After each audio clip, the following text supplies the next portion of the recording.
Сегодня будем тестировать вот данную пряжу и делать образцы для нашего следующего проекта. С этой пряжи я еще не вязала. Это высокообъемный акрил, фирма Пехорка. И по так 100% акрил и в 100 граммах 450 метров. Ну, может быть, чуть-чуть больше даже написано, что хорошая, если так взять, визуально ниточка для вязания на вязальных машинах, не сильно толстая и не тонкая. Так, ну вот я перемотала уже в моточек такой эту ниточку, не весь перемотала. И сейчас я разобрала игольницы 1 через 1, будем вязать резинку, но начинать мы будем с бросовой нити. Ну, нить я взяла такую, которая у меня была под рукой. На каретках у нас стоят, неважно с какой стороны будут у нас стоять каретки.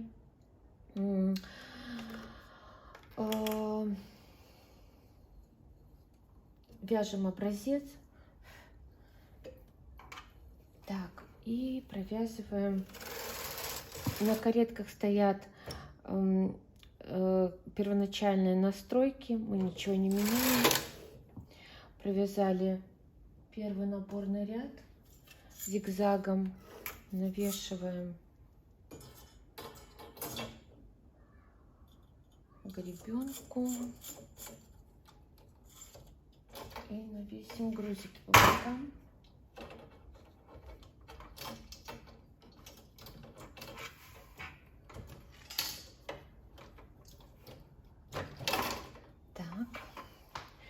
И провяжем еще несколько рядов, плотность 2 на 2, это в 2 сложения ниточка. Ну и для того, чтобы потом перейти нам на основную нить, которая будет у нас использоваться в изделии, мы должны провязать бросовой нитью, то есть дополнительной этой нитью, которая она не будет у нас в самом изделии использоваться. Мы будем ее снимать.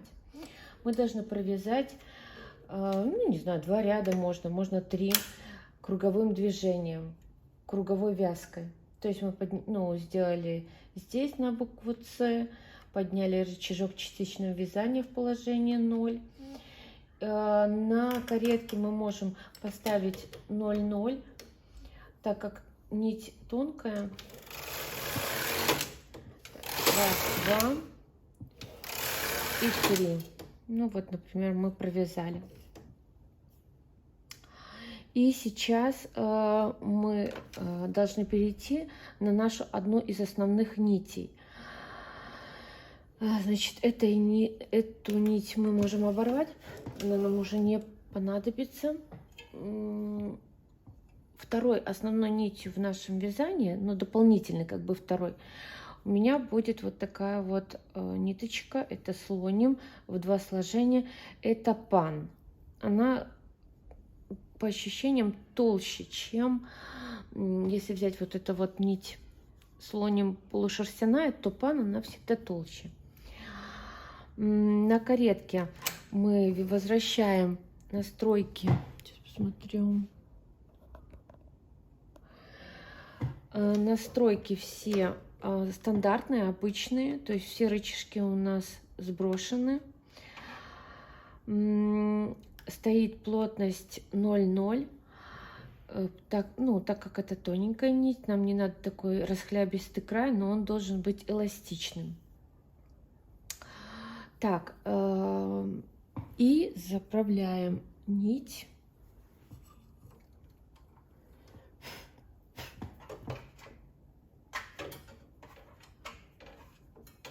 Так, сейчас я настрою.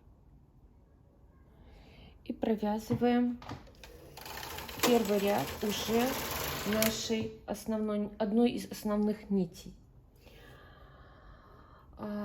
И сейчас нам нужно провязать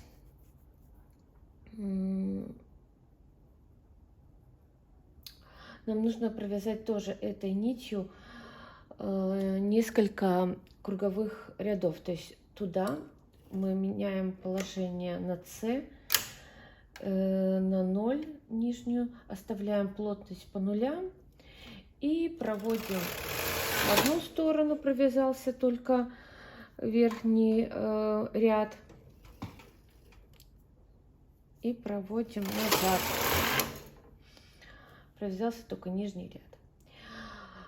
Этой дополнительной нитью мы будем делать рюш в нашем изделии. И я решила сделать рюш с помощью жемчужной резинки. Она получается, ну, я сама люблю жемчужную резинку, ну и она получается более объемная, более такая шикарная. Но нужно учитывать, что при вязании жемчужной резинкой нить пряжи уходит больше. Вот. Так, что мы для этого делаем? Чтобы вязать жемчужную нить, мы оставляем рычажок частичного вязания в положении 0. Я уже вязала, и обязательно мы избегаем вот этот рычажок накиды. На верхней каретке мы ничего не меняем, мы можем только что поменять плотность на 1,1. Вот так. И провязываем рядов. Сейчас будем считать сколько. Ну, это у нас образец, поэтому нам, в принципе, и так не надо будет много вязать рядов. Это будет как бы для такой вот изюминки, для настроения, для что-то такое вот, какой-то детальки нашего нового проекта. В общем, провязываем ряд, и снизу у нас идут накиды, сверху провязалась. Мы назад провязываем, провязываются все и верхние, и нижние иглы. И, значит, за один ряд мы будем, за полноценный один ряд мы будем считать 2 прохождения каретки. То есть вот один ряд мы уже сделали. Ну и сделаем для нашего образца 10 рядов, например. 2, 3, 4, 5. Все. И сейчас мы с этой вязки жемчужной мы должны перейти на обычную резинку для нашего изделия. Перейти на 1,1 резинку, ну, было бы неплохо, потому что это было бы легко, можно так и оставлять. Но я хочу больше стянутости в изделии, и поэтому я хочу сделать резинку 2 на 2. 2 на 2. Для этого я возьму коромысло и буду делать следующую расстановку игл 2 на 2, чтобы было.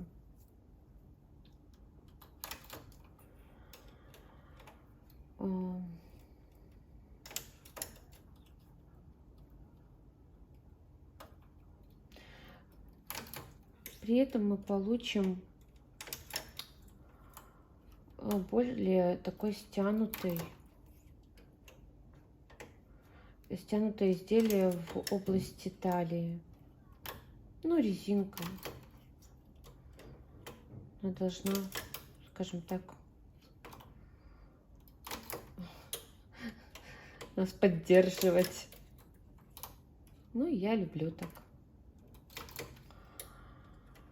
Вот. Но, скажу так, это у нас образец, и, конечно, это не точно, что будет так лучше, но мы попробуем. Мне вот так кажется, что так будет лучше для моего изделия. Ну, можно, допустим, если мы оставили бы 1 на 1, тоже было бы красиво, но не так бы плотненько прилегала резинка. Так, ну вот, смотрите, не сильно долго это и было. Так, мы можем это сюда спустить, можем вообще перекинуть и не провязывать этот. Обязательно проверим все вот эти вот проблемы, что можно где-то забыть, вот это вот проверить, что все игольницы стоят в том положении, в котором иглы стоят в том положении, в котором нужно. Поэтому вот так вот нужно перепроверять. Так, и теперь обрываем эту нить, потому что она нам уже не нужна будет. Мы будем вязать другой нитью.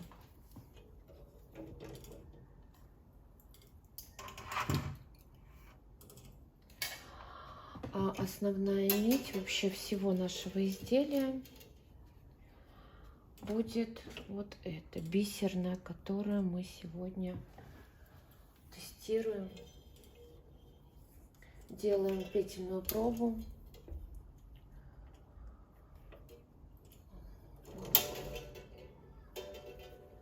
Заправляем.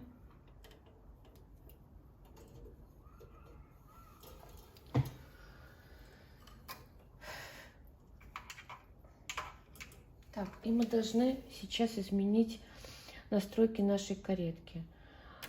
Уже рычажок вот мы должны частичного вязания опустить вниз на положение 1. Накиды мы, конечно, должны убрать и поставить плотность резинки, которую мы будем вязать. Ну, для этой нити, я думаю, что плотность 3 на 3 будет нормально. Вот, перепроверили все и вяжем. Вяжем наш образец. Вот провязали. Дальше пошли. Проверяем тем самым, не сильно ли плотно мы вяжем для этой нити. Ну так, немного жестковато она идет. Жестковато. Можно попробовать на 4-4. Вот, не провязалась. Потому что переход бывает с одного как-то плотности на вторую, на другую, потом побольше, поменьше. Бывает такое, что машинка не провязывает. Поэтому лучше выдвигать, конечно, эти, ну и крайне выдвигать петли, чтобы помогать машинке провязывать, помогать иголочкам.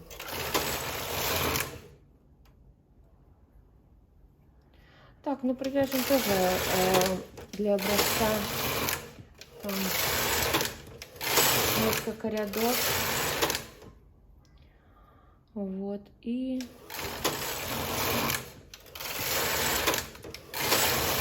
это у нас 4, она получше идет. Хорошо. Ну вот, я хочу снять с гребеночки свой образец. Я еще там немножко по глади прошлась, поэкспериментировала. Но нас интересует вот этот край, который ради чего мы это все и делали, да, посмотреть, как будет выглядеть вместе с резинкой этот край.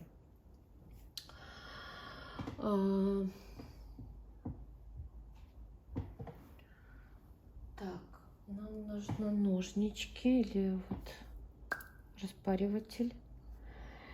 И у нас вот где мы со стороны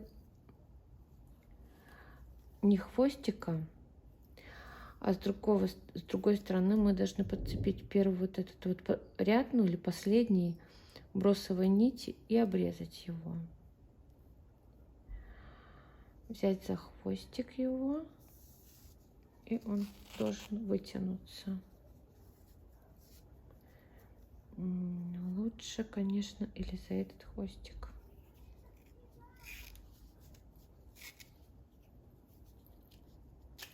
Вот, вытянулся.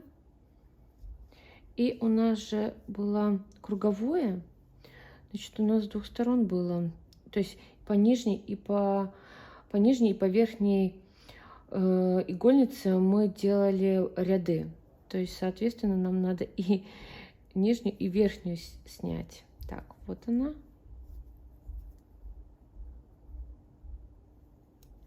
И вот она. То есть два последних крайних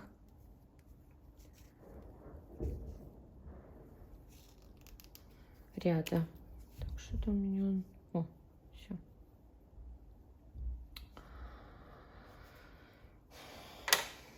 Вот. Вот у нас вот это наша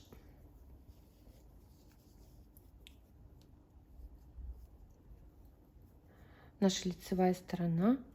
И вот получился вот такой край рюшечкой. То есть и вот он у нас эластичный. Вот получился вот такой край. Мы его можем растянуть как захотим. Вот он.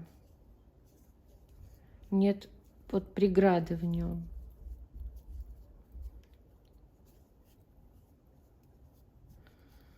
Вот такой у нас такая рюш получается. Очень красиво. Ну и для сравнения мы обязательно должны сделать точно такой же образец, только без использования бросовой нити.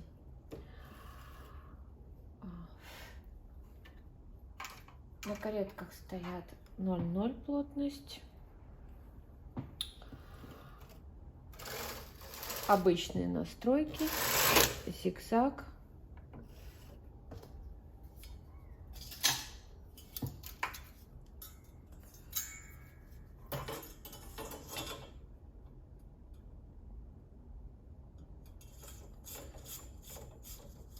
У ребенка и грузики.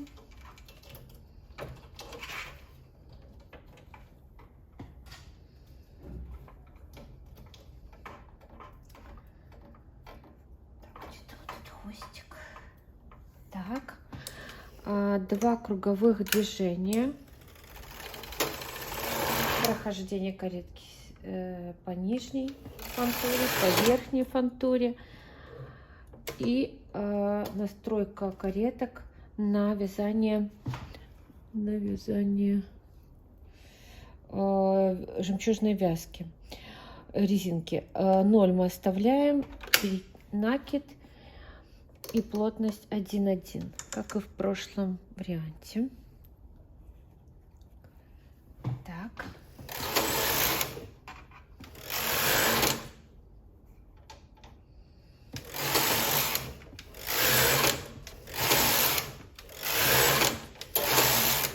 Ой, закончилась наша ниточка. Ну вот я уже сняла вот этот образец с игольницы. И что мы видим?